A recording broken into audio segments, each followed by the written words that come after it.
Olá, criptomaníacos! When in doubt, zoom out. Essa é uma expressão americana que significa quando estiver na dúvida sobre alguma coisa, se afaste para conseguir enxergar melhor, ter uma noção melhor do que está acontecendo.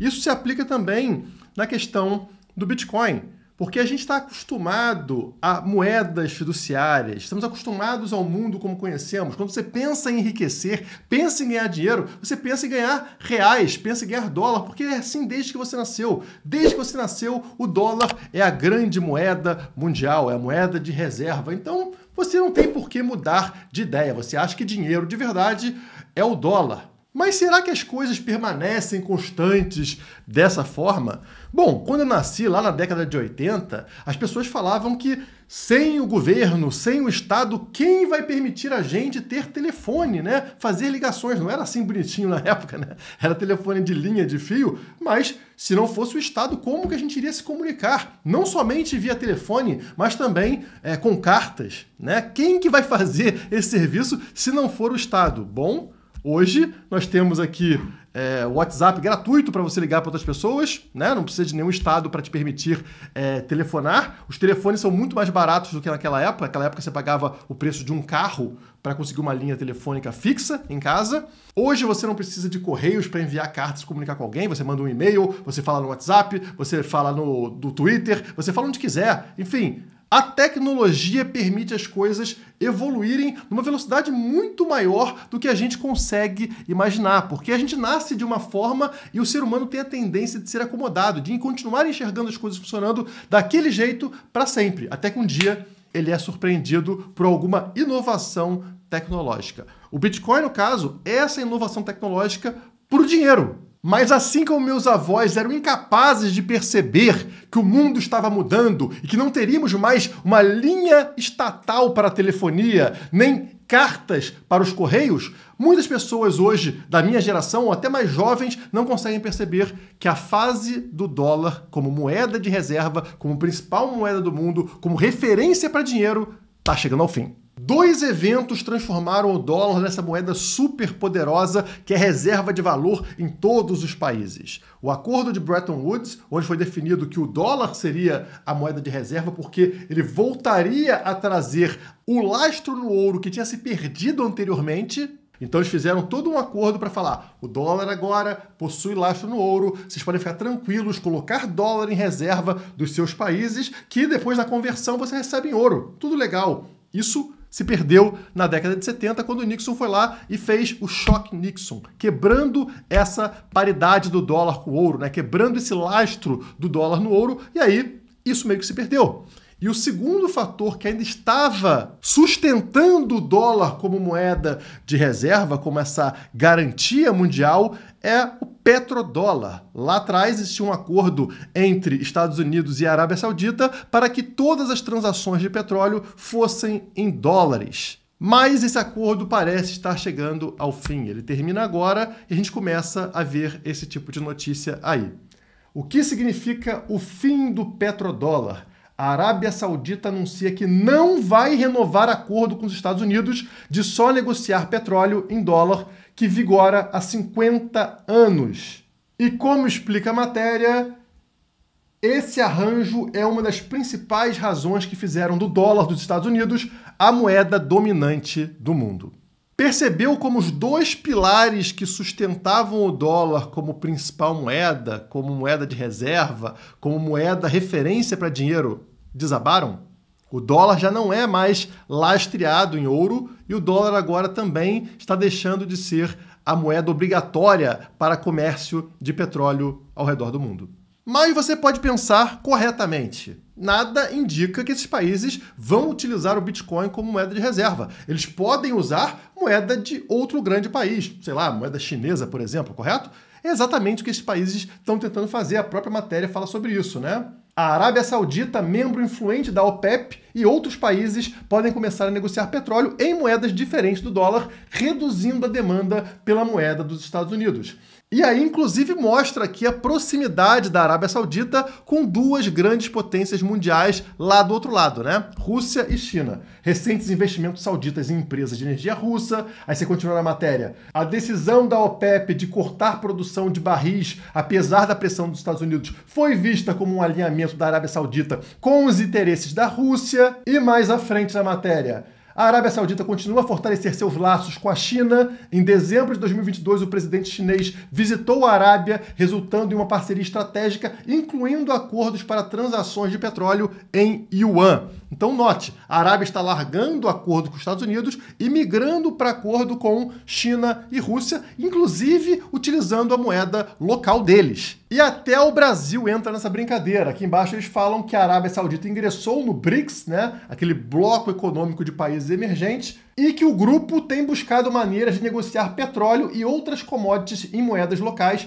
desafiando ainda mais a hegemonia do dólar. Isso mostra que a estratégia dos dois grandes rivais dos Estados Unidos, né, as potências China e Rússia, vem dado muito certo, porque entre os dois já existe ali um acordo de não utilizar o dólar, tanto que, olha a matéria aqui, desdolarização, 95% do comércio entre China e Rússia já não passa pela moeda estadunidense, ou seja, Rússia e China já não estão usando o dólar no seu comércio, estão usando a moeda desses dois países. E agora estamos falando de outros países, estamos falando inclusive de BRICS, o grupo ali que inclui o próprio Brasil. Estamos vendo a Arábia Saudita fazendo a mesma coisa, ou seja, pouco a pouco estão largando o dólar como moeda de negociação internacional. Algo que até poucos anos atrás era completamente impensável. Até o Brasil, que está pensando nisso, ainda é muito dependente do dólar para comércio exterior. Olha a matéria aqui da Gazeta do Povo. Lula quer desdolarização proposta pela China, mas comércio exterior do Brasil é dominado pelo dólar. A matéria aqui explica que quase 90% das exportações e importações brasileiras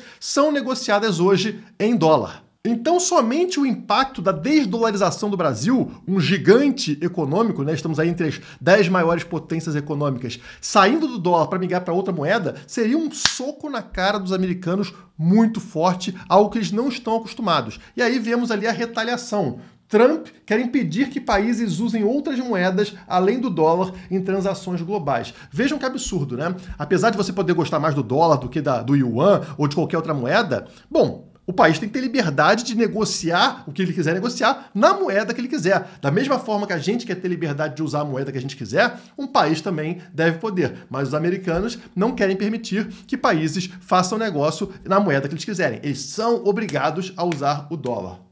As discussões incluem penalidades para aliados ou adversários que procurem formas ativas de comércio bilateral em outras moedas que não for o dólar. Então já está pensando aí em como atacar países que não quiserem utilizar a moedinha americana.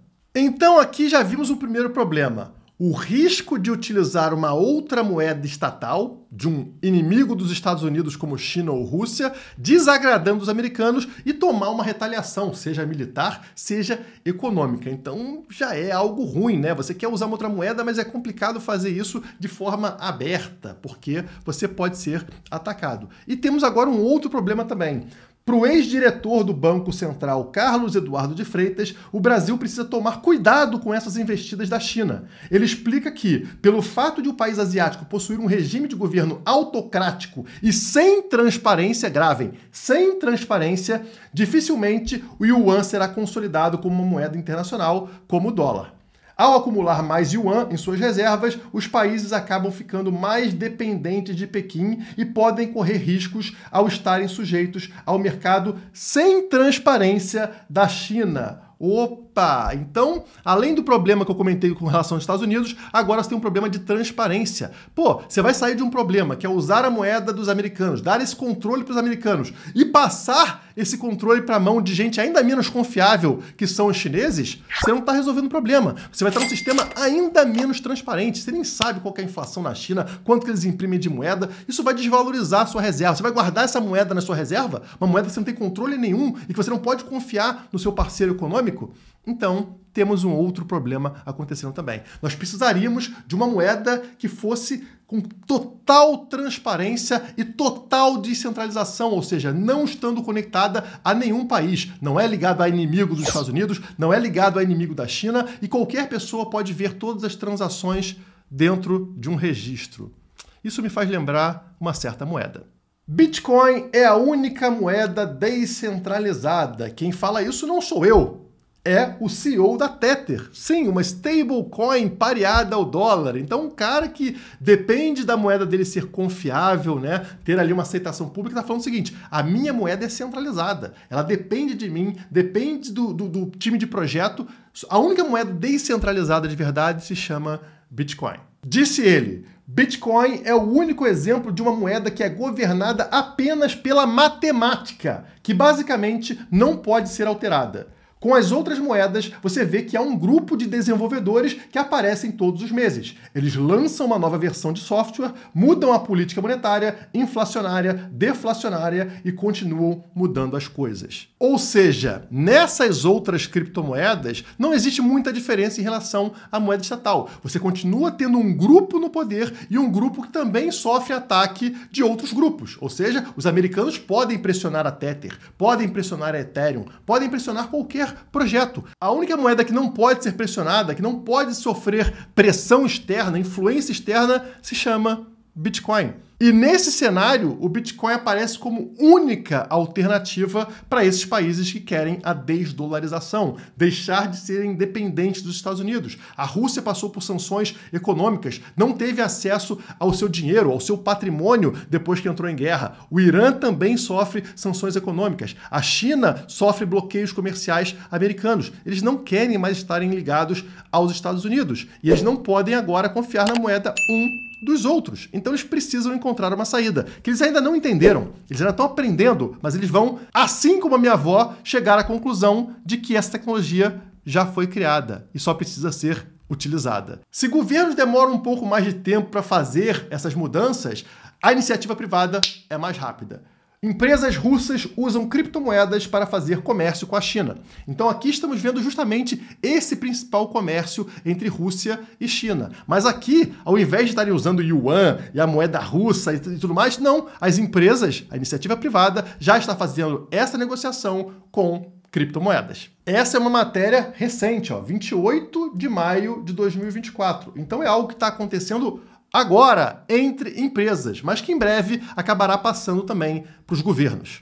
Então saia do curto prazo, afaste esse seu gráfico diário, onde o precinho fica caindo 5%, subindo 5%, porque isso não faz nenhuma diferença no que vai acontecer daqui a 5, 10 anos, que é o domínio do Bitcoin como moeda de reserva, como moeda principal do nosso planeta. Como diz a minha camiseta, The End of Fiat, o fim da moeda estatal. A moeda estatal é isso, é um Tiranossauro Rex esperando pelo cometa. E o cometa é o Bitcoin. Por hoje é só, muito obrigado e até a próxima.